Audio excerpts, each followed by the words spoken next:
and this like Asian chick just walks along, and she goes, "Hey, look at me!" What the fuck? And then she gets gasoline and like pours it into her mouth, and then starts blowing fire. Yeah. And I'm like, "Oh my god, man, she's gonna light me on fire." I'm like literally 10 meters away. I'm like, "I'm gonna get fucking lit up here, bro. This is fucked." She's like blowing fire and going nuts. I'm like, "Holy shit!" She was alright. She did it. She did it right. So she does that. She's like, "Hey, look at me!" And she does it again, right? Did she really say it that way? Hey, look at me. "Hey, you look at me!" And then she fucking did it, right? Oh shit. Anyway, then she comes up, like everyone's watching it, but then like 90% of the people are like, "Fuck you," not watching. They're just like eating and enjoying their food. Yeah. It was at a Korean barbecue place, but it's a Vietnamese Korean barbecue anyway. And she walks up to me and she's like, "You give me money," and I'm like, "No," and she's like, "Oh," and she just walks off. And then later on, there was another guy that came, right? Same thing. "Hey, look me, hey," and he like does the same shit, right? Hey, look me. Then, "Hey, look me, fuck you, fuck you, poor man, fuck you. You pay me, I spell fire, you fuck Hey me. man, you small Right baller, now." you big baller. Look me, give me money. So this guy was doing the same shit, right? "Hey, look me," and then he gets a snake out, Oh shit. Okay. Yeah. and then he puts the snake up his fucking nose and pulls it out of his mouth. Like a live snake. Yeah, it's a live snake. It's a green snake. He's like, and he fucking puts it up his nose, and he's threading it through his nose and out his mouth, going, and he's like pulling it out of his mouth, bro. Oh my god.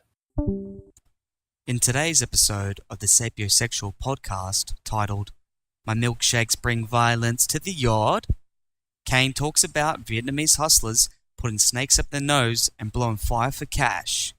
Eric talks about his latest date, internet scams, and Mexican hustling. We talk about the new milkshaking phenomenon, with politicians and other right-leaning figures being attacked, and journalists condoning this political violence.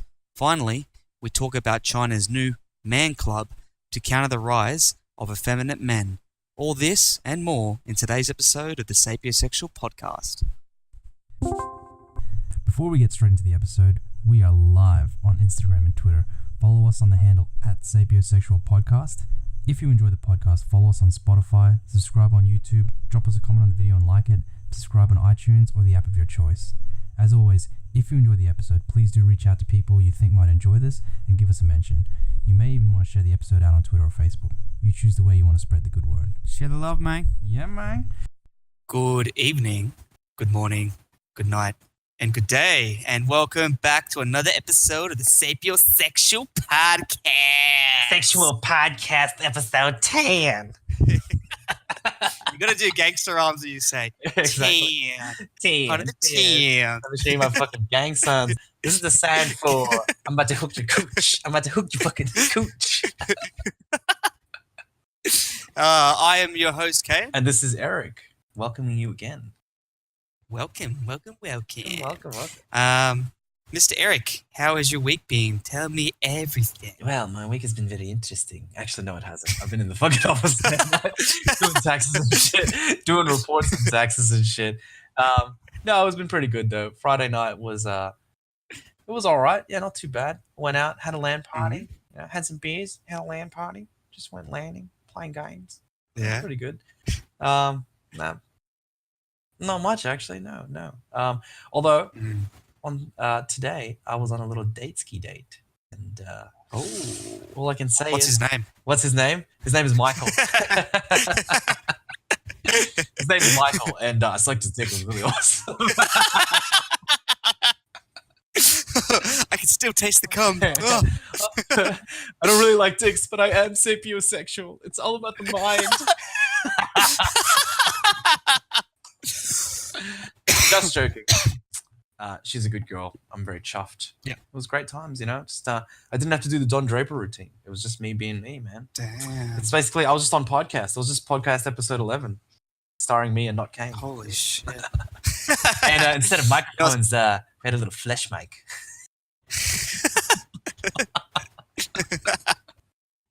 You know, if next time on a date and I get about to bring a chick home and I want to pull a move in a ride, but like, hey, you do know that I have a podcast, right?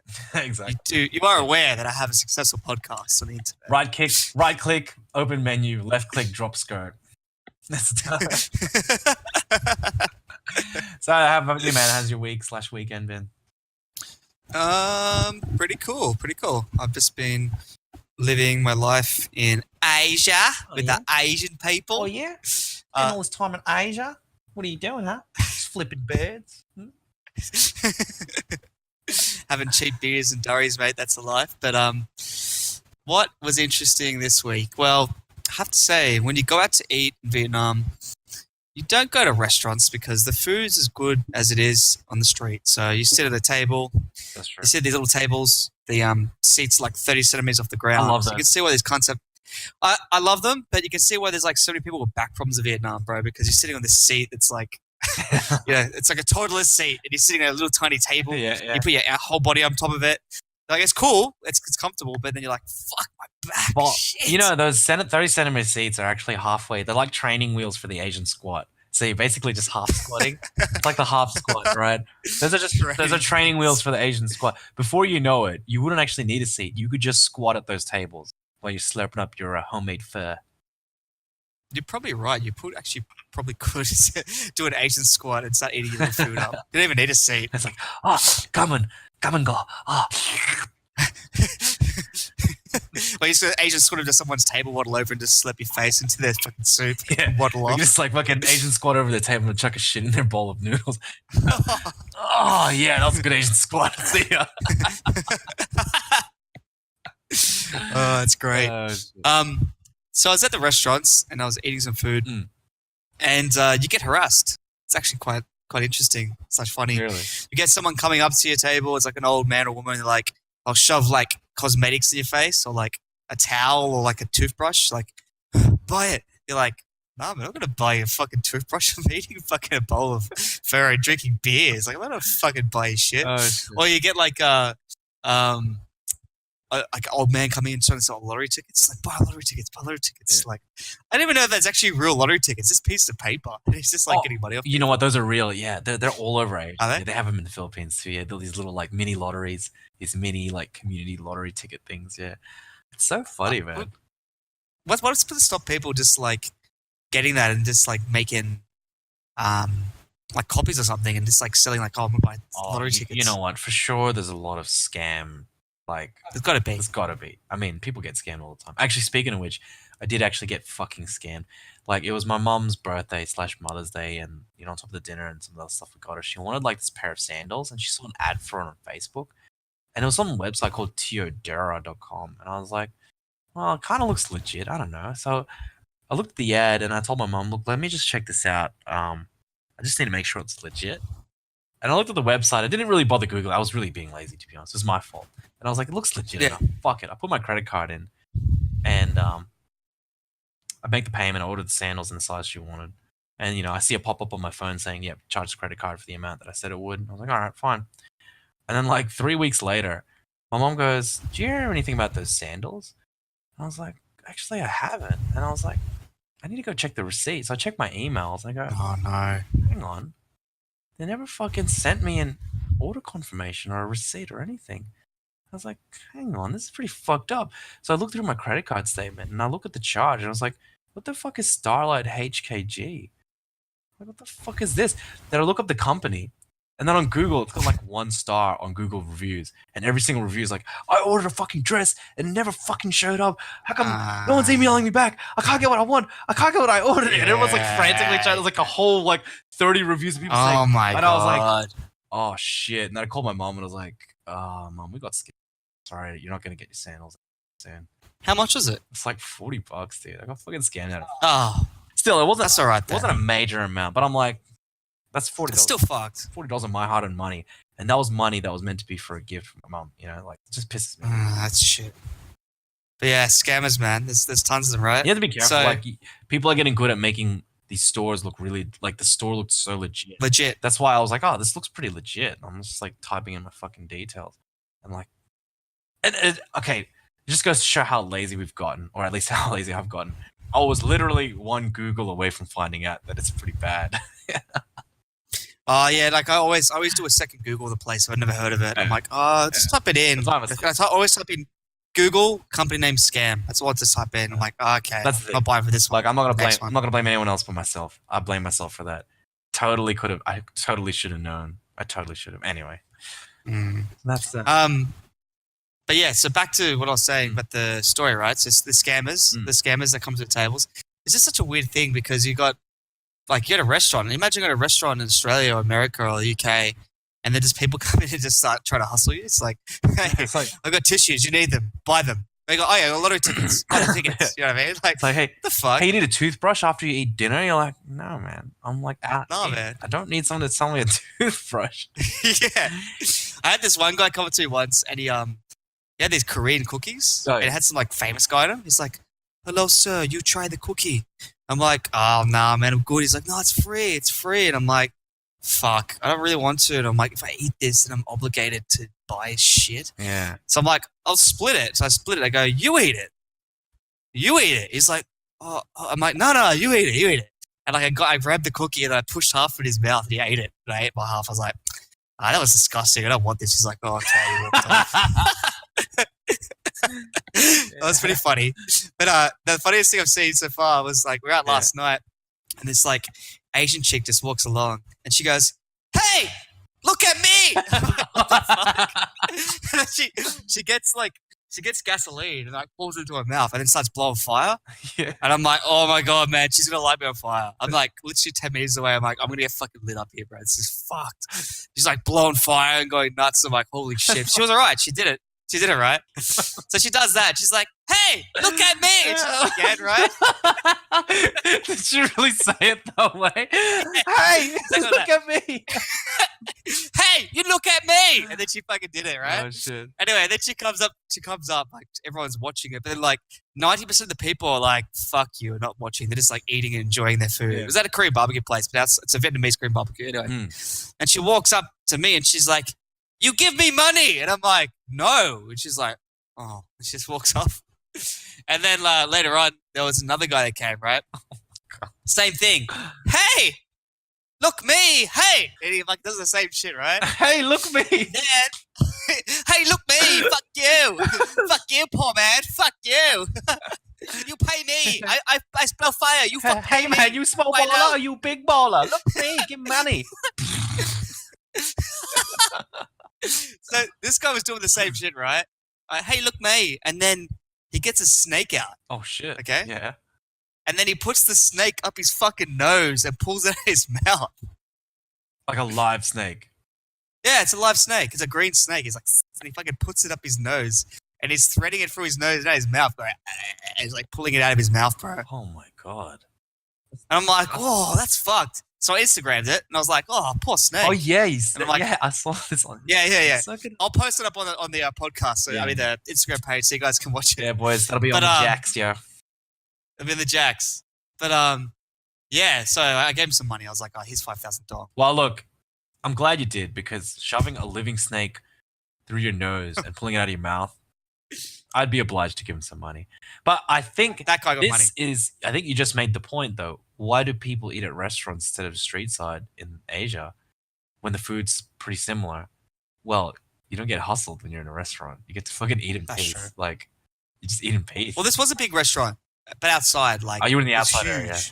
Well, it's like the whole. Yeah. This happened to me in when I was in Mexico as well. Like, you know, like the guys with the white shit. It's like with this whatever you call those things, like they're singing and stuff. And like they're wearing the white suits and the fucking hats, and I was like, we saw them singing, and like I was with some people, and like one of my friends, she was just like, oh my God, well, you know you have to give them money now. I'm like, yeah, I know. We're like eating, and then like I was like, maybe if we ignore them, they won't come over.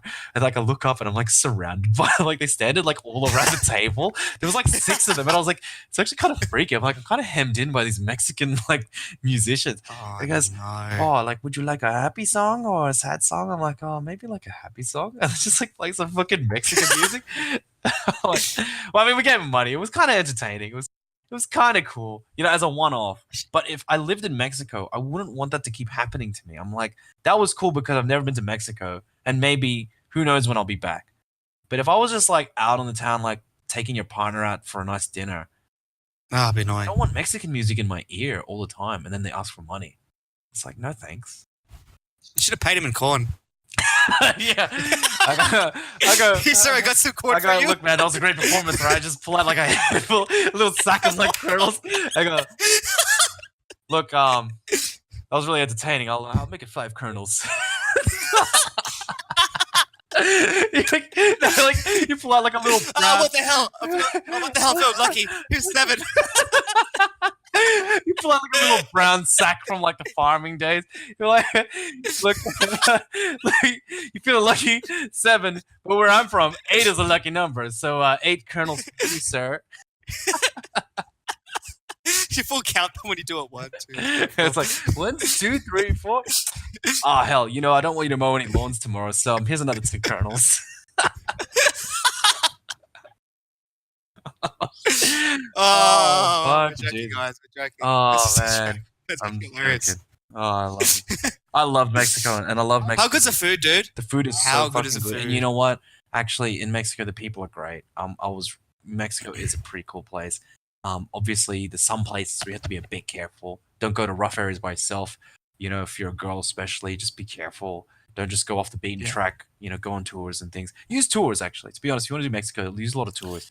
A lot of people. Unfortunately, yeah, you have to. A lot of people glorify the go off the beaten track by yourself way, and that's pretty cool, But remember that the reason people look at that as cool is that it's risky, and those risks are real. So if you acknowledge the risks are real, then you won't have a cartel dude like putting on a viral execution video, it's all cool until you're fucking beheaded. Yeah, exactly. So it's like, use some tours, and Mexico's in a fucking amazing place, full of actually great people, and the food is fucking fantastic. People are amazing, so, man. And the food. No offense to all that shit I was saying just then, because I actually love Mexico. Yeah, it's a joke. And Mexican people were just fucking great. And the receptionist at the hotel I was at, she couldn't speak English, but she was so hot. She was like, I think she had like Spanish blood. She looked kind of white, kind of like Mexican, and then she had green eyes, and I was just like, I'd like to taste that. All you have to say. I'd like to taste that. All you have to say is, you have to say, Tequila Taco Bell. Tequila Taco, my own taco in your bell. You cure Taco Bell or you cure Taco Anal?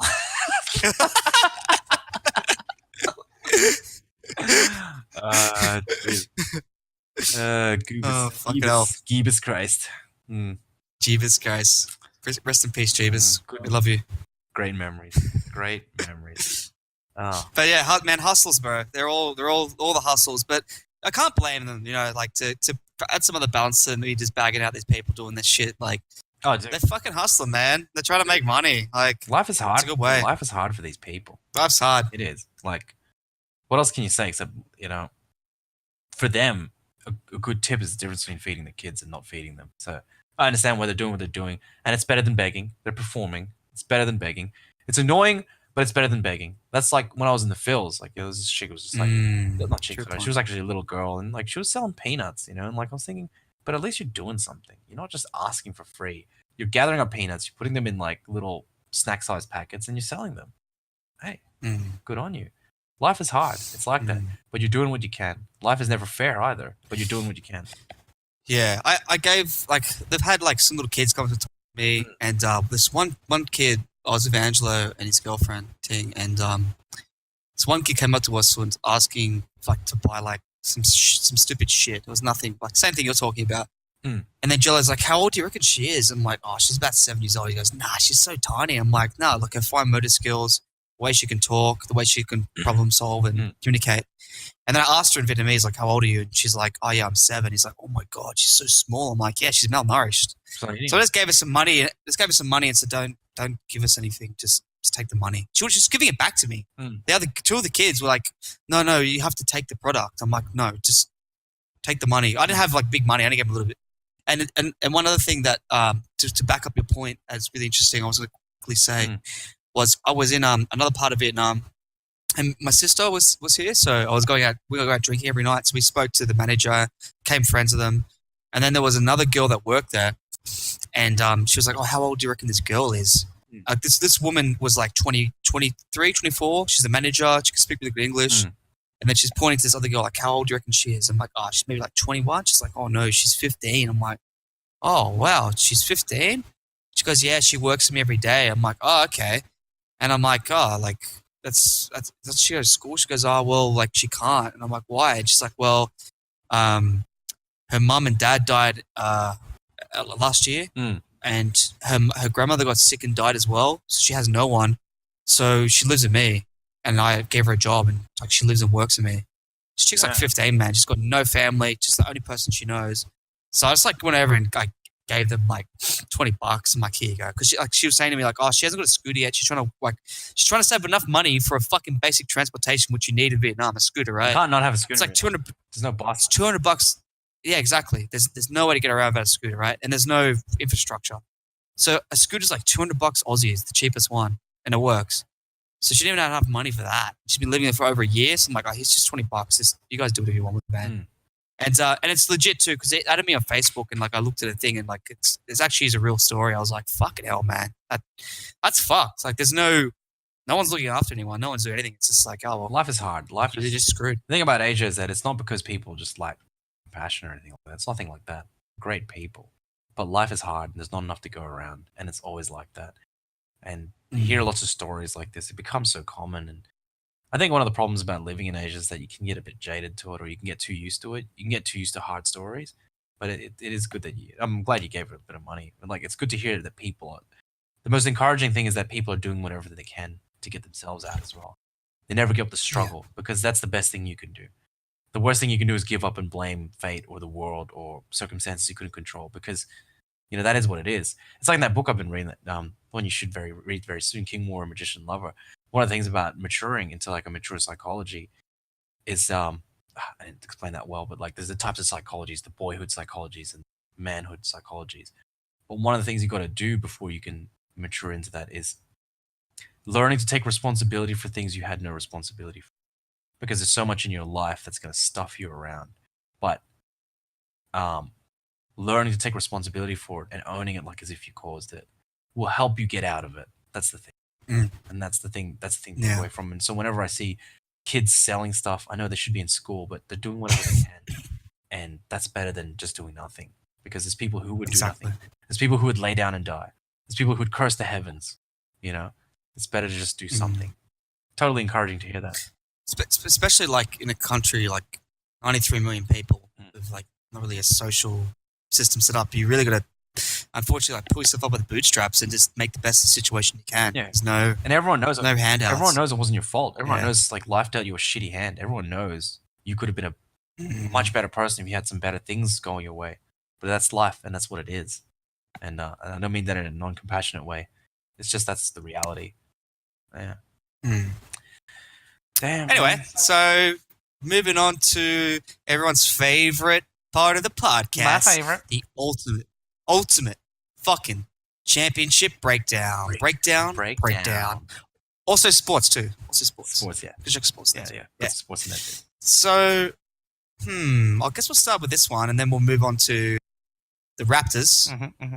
Raptors. Right. So the first ultimate fucking championship update is big booty MMA fighter beat up a dude who was jerking off during a photo shoot. So this is in Brazil. There was an MMA fighter named Joyce Vieira. Yeah. And they were doing like a photo shoot because she's also a model. Yeah. She's a hot piece of teat. Oh, nice. And she was like doing some like punching and like some other shit, whatever. So then some guy just decides to like kind of creep near the bushes and just jerk off. so like probably pick the worst person to jerk off in front of her. She was like, "Hey, can you stop?"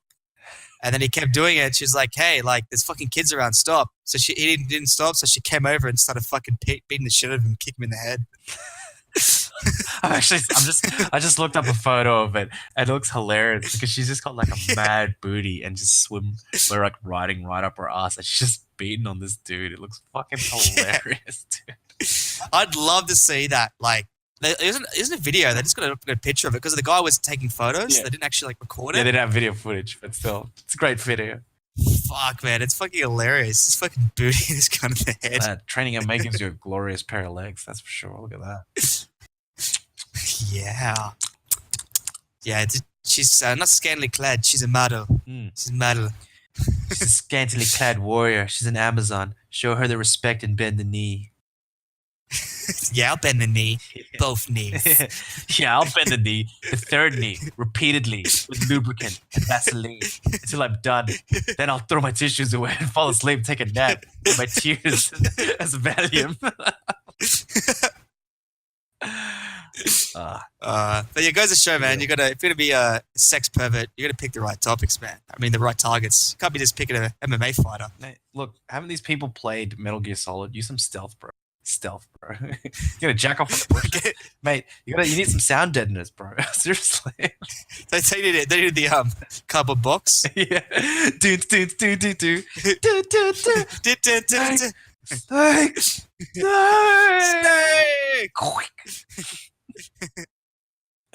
What a pervert. I thought that was pretty funny. That was pretty good.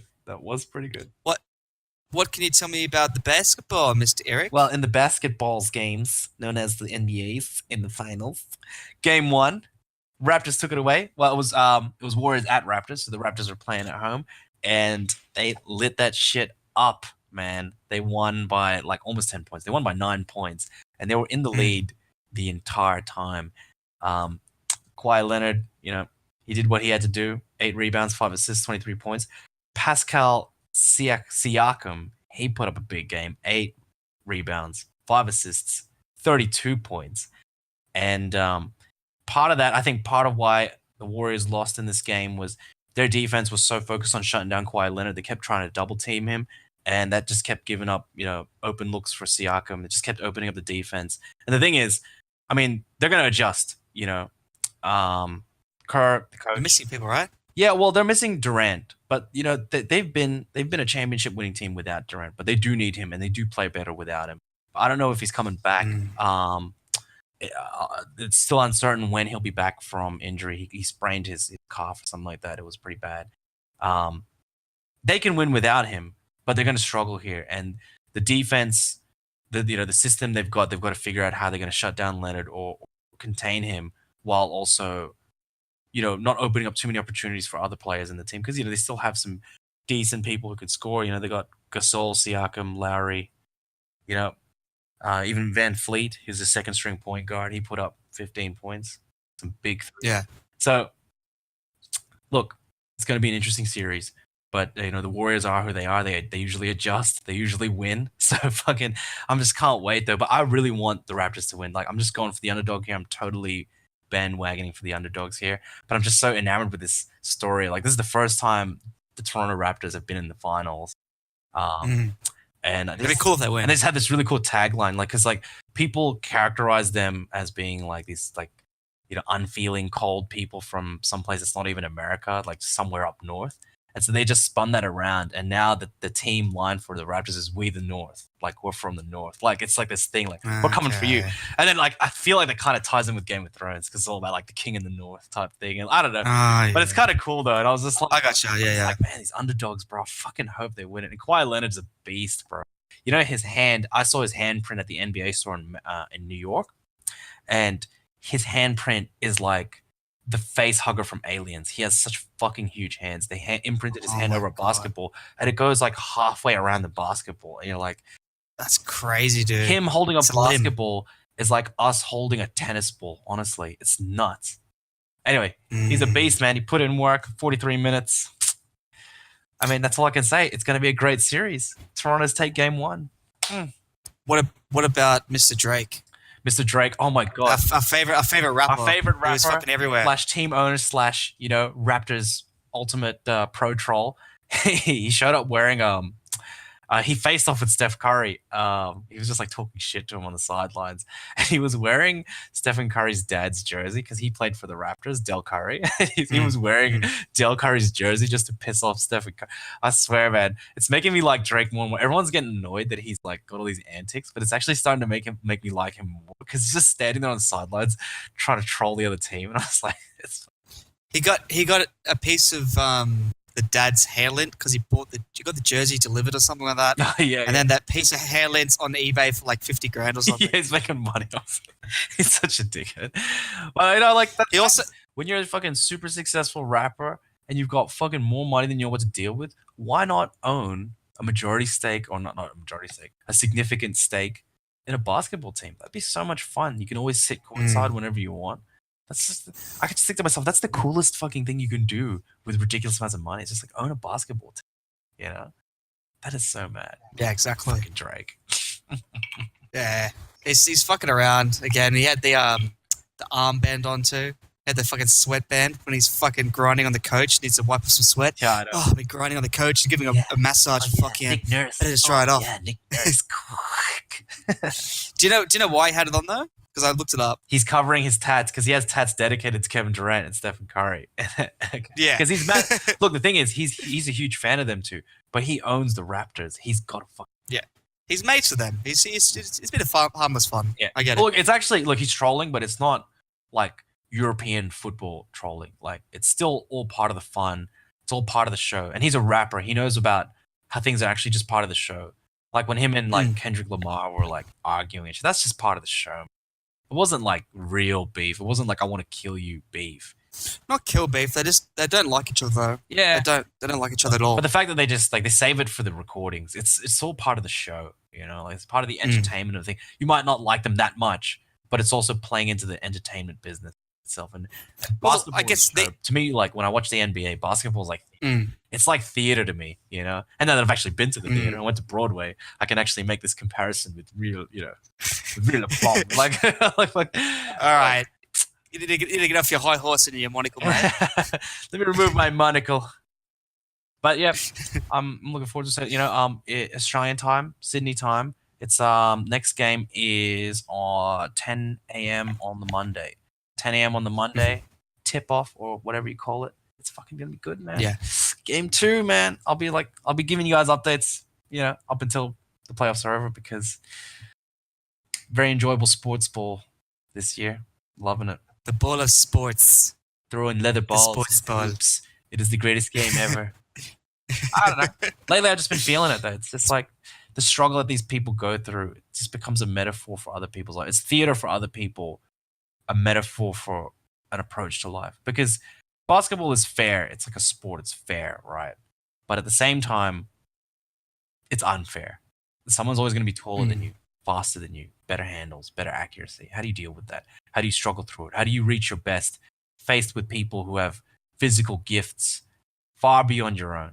You know, in some ways, I think that's probably why we become so enamored with sports in the first place.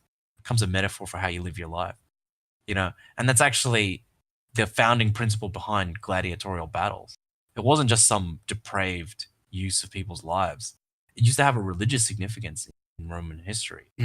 They thought that the gladiator would become a proxy or like it was like a symbol for the people to understand that this is our martial spirit that made us a great people in the first place. This gladiator is no longer a slave. This gladiator is no longer a foreigner. This gladiator becomes a symbol of what is great about Roman people. It's the same sort of thing. It becomes a metaphor for how you live your life. Like the thing that they most honored was when a gladiator lost a fight and faced his death without crying out, with bravery. You know, he faced it bravely and silently. They thought that is the Roman way. And that's the same thing we still get out of sports today. Is when we see people face adversity and we're so inspired by it. Why else would we hug a stranger when a team we like scores a goal? You don't hug a stranger when your own kids are born. If you have a firstborn son, you won't hug a stranger. And yet some team full of people you've probably never met scores a fucking mad 3. And you're hugging strangers, running in the streets, causing a riot. What for? Yeah, it's pretty like not abstract but weird how there's 10 people on a basketball court with hoops and one orange ball, and there's like 20,000 people in the stadium just cheering and going nuts and flipping cars and causing riots when people win or lose. People around the world glued to their TVs just going, oh my God, what's going to happen next? I'm like this. I'm like just fucking like, oh my God, like step back people. They're about to pull a 3. Yeah. You know? Yeah. It's strange that it does this. Why is it that? Why it's is the that tension though. It's the tension and the drama, like you said. You know, it's the build up. It's all about build up and release. You know, things they do, the way they movement, the way that one team pushes forward and then pushes back. You know, it's like you said, it's like a theater. Yeah, it's ebb and flow, and it's the battle. sitting on the edge of your seat that makes it so interesting. And it's the battle. It's between two teams. Only one can win. That's what everyone loves about this whole thing, is that these two teams walk into this arena and only one is going to have the glory. The other one has to taste defeat. And you just love it. You just fall in love with it. You're like, oh man, I love this. I think it's because I actually went to an NBA game. I love it. Like, I've always liked basketball, but I went and I was like, man, this is the promised land. I wish I lived in where I could just watch games like this all the time. Fucking sick, man. Oh man. Yeah, that's sick. All right, so Eric, you got a topic for us? Yes, well, for those of you who followed some of the federal election in Australia, we had a federal election in mid-May. Now, there was some campaign that was going on earlier last month, around the 8th of May. A 24-year-old woman attempted and failed to egg our current and actually sitting again for another term, Prime Minister Scott Morrison. ScoMo! Fucking ScoMo, cunt! ScoMo was speaking at the Albury Entertainment Centre near the New South Wales Victorian border. And when a 24-year-old Amber Page attempted to egg the Prime Minister on the head, well, she kind of missed and ended up like slapping him on the head. She's an idiot. And promptly got arrested. So what we do know is that she was also found to have cannabis possession. She got arrested for possession. But what I found really interesting was sort of her blasé or nonchalant attitude when she was questioned on her actions. So there was a news.com.au journalist, Pachi. She asked, why did you think it was necessary to come and egg the Prime Minister? And also said, and another reporter said, well, what's the Prime Minister done wrong to make you commit this kind of aggressive act against him? Aggressive, the woman replied. This is the most harmless thing you can do. The other reporter said, what, throw an egg at the Prime Minister? You guys are idiots, the egg girl laughed. Get me off camera. But why does he deserve it? You could at least give us an explanation. That's what the reporter said. She replied, he deserves it. He deserves a lot worse, actually. Just go on Google and follow his Twitter. Whatever. You can tell me. It fucking speaks for itself, she added. Now, there's so much that goes on in my mind when I think about that. For one thing, the most obvious thing is people don't think throwing shit at each other is violence anymore. Well, it is. And he deserves it just because you go on Google and follow his Twitter. What does she mean? All she really means is he has political views that she doesn't agree with. She thinks it's okay to throw shit at him. And it all comes back to that thing about Egg Boy. For those of you who don't know, some weeks ago in one of the previous episodes, our previous episode, Egg Boy, some guy egged Fraser Anning, a senator who said some genuinely deplorable things. Now, as a person, he's a terrible human being, and he does deserve to be punished. But it's not up to the mob. Got kicked out of Parliament. But it's not up to the mob to do violence to him. Even if you think throwing an egg is not that violent, it's still technically violence. Sorry, what I mean is the election was held. Yeah. He lost his job. Yeah, so it was good. The people responded. That's democracy working. Okay, and that this comes back to that thing to Egg Boy. Egg Boy received a GoFundMe payment of $100,000. Yeah, they think that he's actually linked in with he's a political, he did something, but now he's backed by political parties, by Labor. They reckon he's actually. Well, regardless of his politics, why are people giving him money for throwing? Well, he's been supported by a public party now, but it's not like reported. That's the rumors are. So, I mean, the main thing that I want to take away is that, or I want to get out there, I suppose, is that throwing shit at people because you don't agree with what they say. I mean, this should be obvious to everyone as wrong, but it's also that people have become too comfortable now with just blatantly disregarding your idea. Like, I somewhat disagree. No point arguing. Let's just throw shit at each other. That will lead to real violence. Like, this is the most minor form of violence. It's still violence. It will lead to some more dangerous forms of violence. The moment you think throwing shit at each other is okay, then what can you throw at each other? Maybe it'll be a slipper next. Maybe it'll be a rock next. That happens in lots of countries. Maybe someone will throw a rock at him. Eventually, people will start thinking, well, if it's okay to be violent against people that you don't agree with, one day someone's going to shoot each other. And if people think that's ridiculous, just stop and remember, or just stop and appreciate that there are places in the world where this still fucking happens. Okay, there's elections going on. They have bad debates or they argue with each other, and then someone gets shot. So it actually happens out there in the world. So before people think it's ridiculous to align throwing shit at each other with eventual serious, dangerous violence, just remember, it actually fucking happens. It happens out there in the world. That's all I really want to say about this, is that it gets worse. You think that it just starts and ends with egging? You think egging is okay? Well, guess what? It turns into rocks. It turns into stuff. Then it turns into violence. Okay? It happens, and it will. People aren't careful with what they think is okay to do to people who have different political views. These people aren't criminals. Yeah. ScoMo's not a criminal. He's never said anything that's criminal. Okay? So why is it okay to throw shit at him because you don't agree? Yeah, he's actually quite a moderate. Well, they'd say that he's like for his actual party, he's a moderate type of person. He's not even someone you'd consider like extremely racist. So that's why it's concerning, because the first guy that like said some stuff that was pretty bad, the response was someone threw an egg at him, and then the whole world clapped. And then now we've got another idiot who's doing it to someone because they don't like their politics. And her response is, yeah, just Google him. He's done bad things, I think. But can't name anything specifically. He's fucking done, you retard. Just go on Google and follow his Twitter. Whatever. You tell me. It fucking speaks for itself. Does it? He's just some guy who comes across as somewhat conservative. That's about it. You don't like him because he's somewhat conservative? Is that it? That's enough for you to throw shit at people? Oh, man. Yeah. I hope she gets punished properly. Well, she probably won't. No, it'll be but she got arrested. So it's the embarrassment of having it reported that you got done with cannabis possession as well. You fucking hippie shit. He's a fucking idiot. Not that there's anything particularly wrong with cannabis anyway, but you know. No, it's fucking so stupid, man. And so my next point, what I'm bringing into this is the same sort of topic. I guess we're just sort of discussing this together. Is milkshaking. So for people that don't know what milkshaking is, this is a new phenomenon that's happened over the last sort of 3 months, and it's sprung out of UK. It's where someone essentially gets a milkshake, like a McDonald's milkshake or a Burger King milkshake.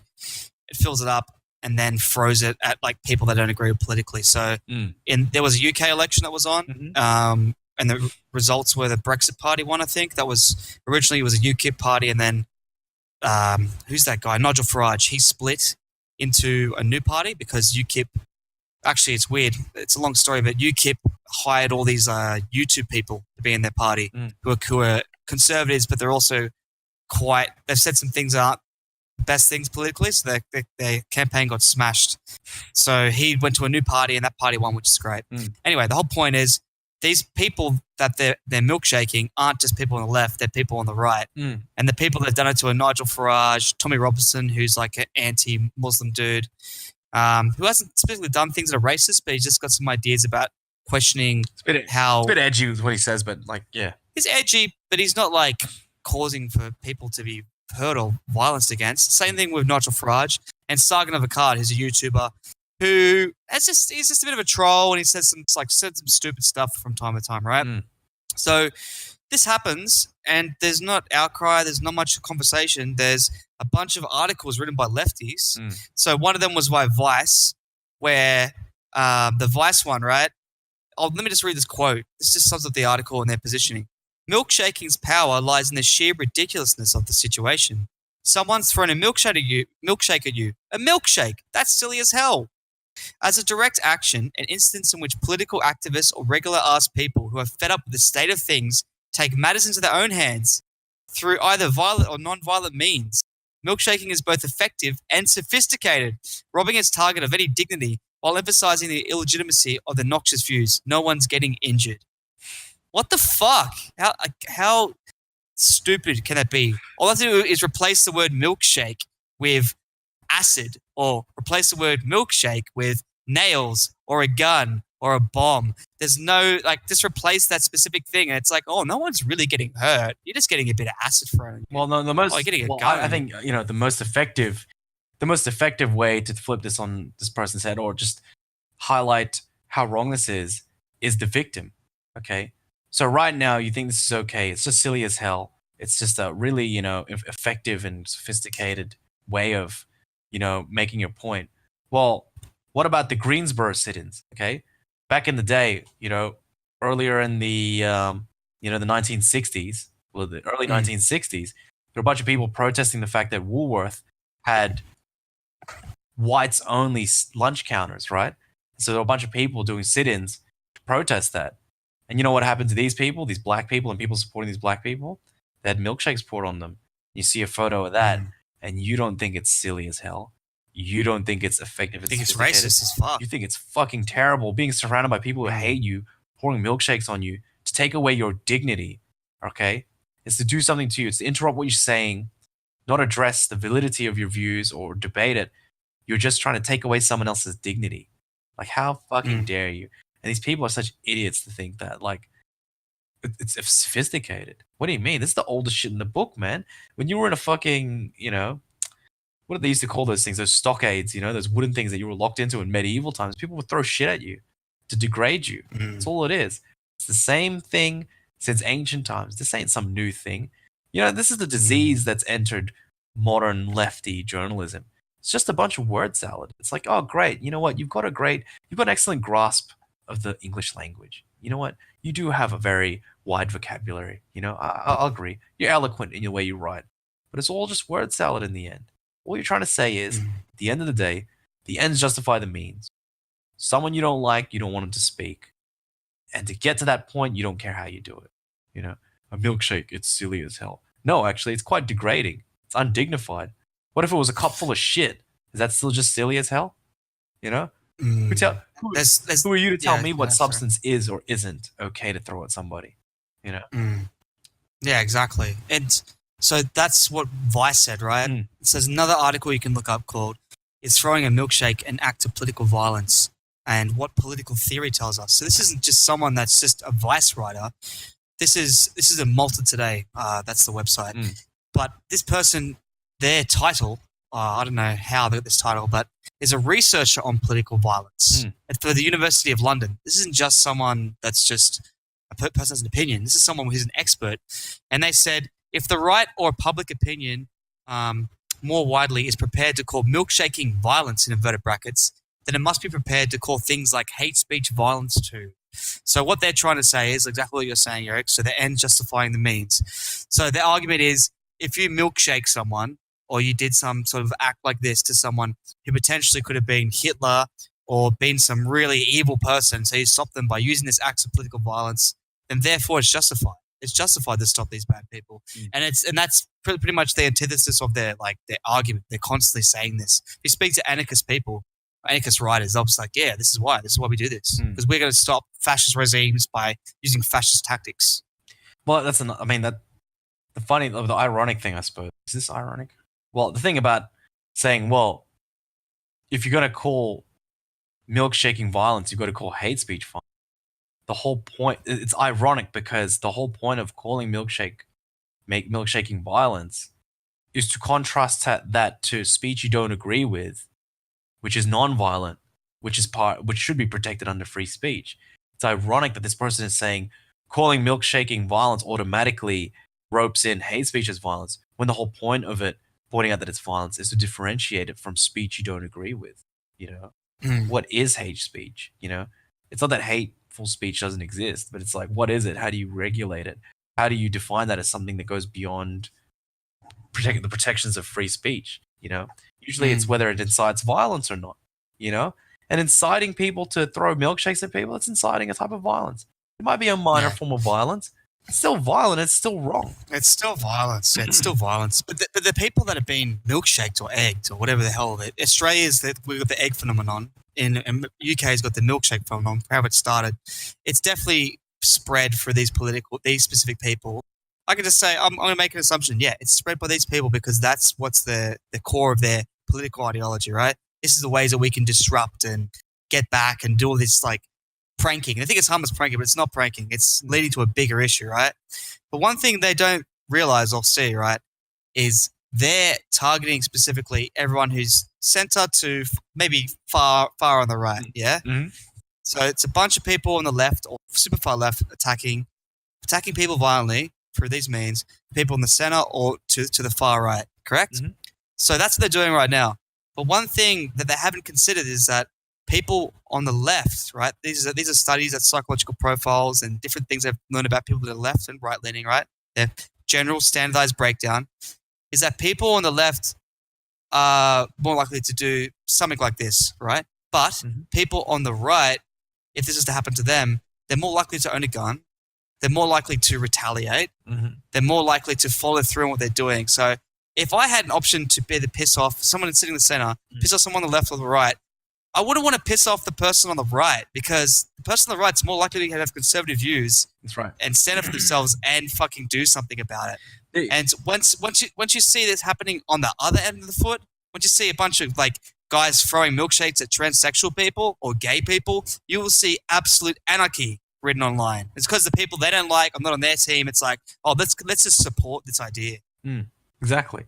Well, the moment the other side starts doing this, they're not going to be okay with it. Pouring milkshakes on people, that's not going to be okay. The moment people they respect, people that they want to hear from are being interrupted, being shut down, having their dignity taken away, then they're not going to like this. And it's like you said, in summary, people on the right generally have more capability to do violence. It's pretty obvious whenever the Proud Boys... And they're going to use it. Whenever the Proud Boys end up in a brawl with Antifa, there's a bunch of people in Antifa with broken jaws. That's exactly what happens. Because you know what? People on the right are more likely to train hard. They're more likely to be typically masculine people. And they usually got guns. They're usually better at doing violence. So that's the thing they haven't thought about. They haven't thought about that. They don't realize they've actually they're taking advantage of people's civility in general. They think that we live in a very uncivil world. But as a matter of fact, they've been the beneficiaries of civility. So all these people walking around doing a lot of terrible things, these Antifa, these ultra-lefty types, they're getting away with it because everyone else is being civil. They're lucky they haven't had their heads cracked in, Really. It's hilarious. But that's the thing. Like once we get to this point, because when you have one side doing it right, imagine when the other side starts doing, and then it goes like you said, from rocks to knives to guns to bombs, to acid. Like it is. It's scary. It can escalate. And that's what they're missing. They're seeing the forest, not the trees, because if it continues, it's going to get worse, and it's going to once the other side starts hitting back, it's going to become a bigger thing. That's right. I mean, we can't just look at the trees too. We got to observe the taints. Juicy little taint. Look, I'm not a fan of milkshaking. I'm just a fan of tainting. Check out this taint. So Eric, have you got any other topics for us, my friend? Well, speaking of manliness in general, and I mean, this has nothing to do with left-right politics, but just speaking of manliness in general, are you a fan of K-pop? Because, look, I like K-pop. No. I think it's slick. I think it's entertaining. I think the women are beautiful. I think the dancing is pretty impressive. But I also think that, in some ways, the men portrayed in K-pop is pretty gay. And there's some people in China who totally agree, because the LA Times reported the other week that to fight K-pop's rising influence in China, there's a club that's teaching young boys to be real men, which includes running topless in the snow. Now, running in the snow, along with other, manly activities like smacking... Wait. Running in the snow? What? Well, they run topless in the snow, sorry. So it's like to teach you how to be strong, you have to be topless, run through the snow, endure the cold. Oh. They smack their chest. They smack their chest and speak slogans. They play sports. They do wrestling. So, I mean, the whole point of this, the whole reason this has come about is that the nation has been fearing for its virility, that to maintain their competitiveness in, this world where, it's very, we live in a globalized world where we're constantly competing. And the fact of the matter is you have to have a strong and disciplined people in general to compete and to succeed in this world, especially in the Asian century, especially if you live in Asia. Because as opposed to the West, the thing about the West is that we're very lucky. We have a long history of being prosperous. We don't have to deal with this anymore. But these countries don't have a lot to go around. And I somewhat agree with this whole idea, although it's pretty ridiculous. So Tang Haiwan, former school teacher in Beijing, he founded the Real Man Trading Club to combat what he and others in China see as the masculinity crisis, part of a backlash against the makeup and earring-wearing male TV, film, and pop idols who've gained immense popularity. He's not the only one. So there's some academics in China also agree. Song Gang of the University of Hong Kong said the fear partly reflects the deep-seated insecurity about Chinese power after historical humiliations and domination of Chinese rules by foreign imperial powers. Chinese military leaders also seem to share fears about the nation's men, with the army newspaper People's Liberation Army Daily complaining that 20% of recruits were not fit enough to pass the fitness test for admission because they were overweight, watched too many cell phone videos, drank too much, and masturbated too often. Now, I'm just thinking to myself, how did they observe that they masturbated too often? It was like, yeah, just stay in the barracks for a week. We're just going to observe you. Just like sitting there with a fucking periscope going, jacking off again. Oh, Failed the army test. You beat off for the 3rd time this week. Ugh. Scat videos disgust me. I think they just have. It's Chinese, man. They all have cameras and shit. Maybe monitoring what they're doing. I think this is such a Chinese way to approach this. It's like, let's just like fucking put them into clubs and make them do shit. You know? And I'm just like, look, it's a pretty heavy-handed, blunt way of doing things. And it's pretty insensitive. And like, look, there's always going to be some kids who are a bit more feminine who are good at singing and dancing. You shouldn't hate on them. But, you know, there's nothing really wrong with getting kids outdoors. You know, chest beating, slogan shouting, a club for men. Look, it's not sexist to say, look, women need their social circles and men need theirs. Sometimes they should mix. And some things they need which just belong to them. And the Real Man Training Club, that actually sounds pretty cool. They wrestle, they play sports, they trek through the desert and the mountains. They do boxing. You know, they learn to endure the elements without complaining. I mean, these are good for men. Look, it sounds like some sort of stereotype, but it's like they need that. And the fact that Chinese military leaders, that's actually the non-funny thing about this. The military leaders are finding an increasing amount of recruits who are not fit for service. So let's set aside how funny it is that they drank too much and masturbated too often. But at the end of the day, we're talking about men who the army thinks are not fit for service. And it's a similar issue in America where there's so many obese people that like 50% of people are not fit for military service. What does that mean for the country? It means that in the biggest crisis you could have, when someone's trying to take over your country, half your men can't help you fight back. Think about that. So for China, it's 20%, which is unlucky.